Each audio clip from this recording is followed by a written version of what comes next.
Selamat siang, Bapak.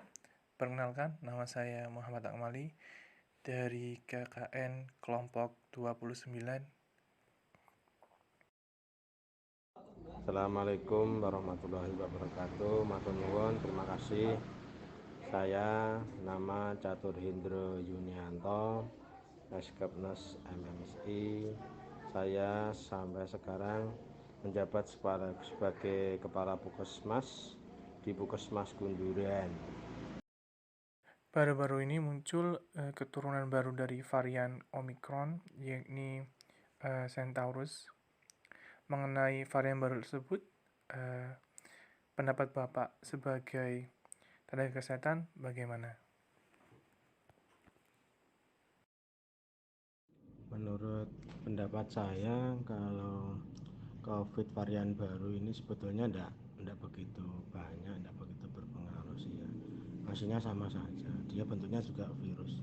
Jadi kita enggak usah panik, enggak usah gelisah, enggak usah risau apa yang COVID varian-varian baru, karena varian baru ini sangat-sangat banyak dan begitu cepat, dan begitu juga akan menghilang begitu saja sesuai dengan keadaan atau perkembangan COVID itu sendiri.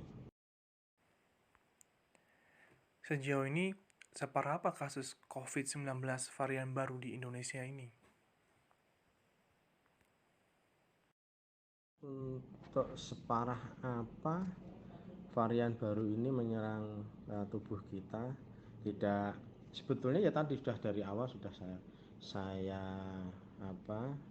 beritahu bahwa untuk keparahan ini ya apabila orang tersebut yang pertama dia punya komorbid, yang kedua mungkin dia vaksinasinya kurang lengkap atau bahkan sama sekali tidak vaksinasi, sehingga dia harus melawan virus ini mati-matian atau kuat. Kalau kita kalah maka kita juga akan tumbang sendiri. Apakah di daerah Bapak sudah terdapat kasus orang yang terinfeksi virus COVID-19 varian baru ini?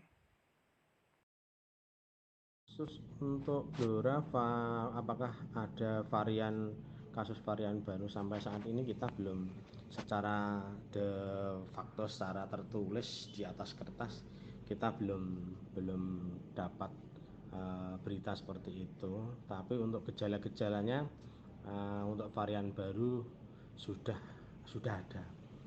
Kita memang kendalanya untuk pendeteksi PCR kita belum sampai segitu.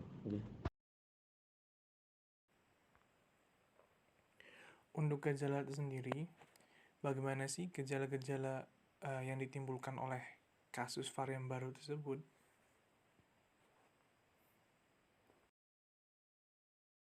Untuk gejala dan tanda untuk varian baru ini tidak spesifik sih ya, tidak seperti yang COVID yang dulu pertama kali menyerang Belanda di kita.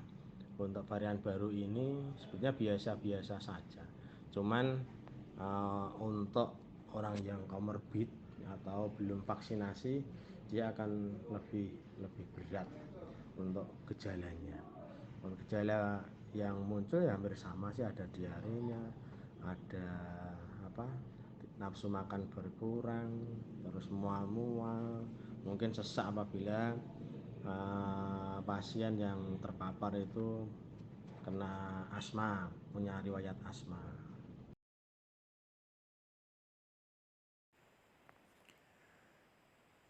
Separah mana sih infeksi kasus COVID tersebut dibandingkan dengan kasus-kasus COVID yang lalu?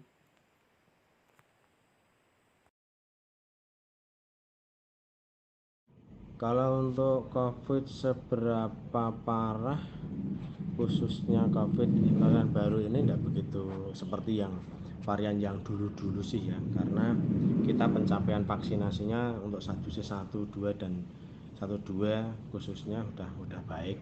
Ini tinggal nanti boosternya kita dikejar terus, sehingga booster harus mencapai 30% vaksinasinya.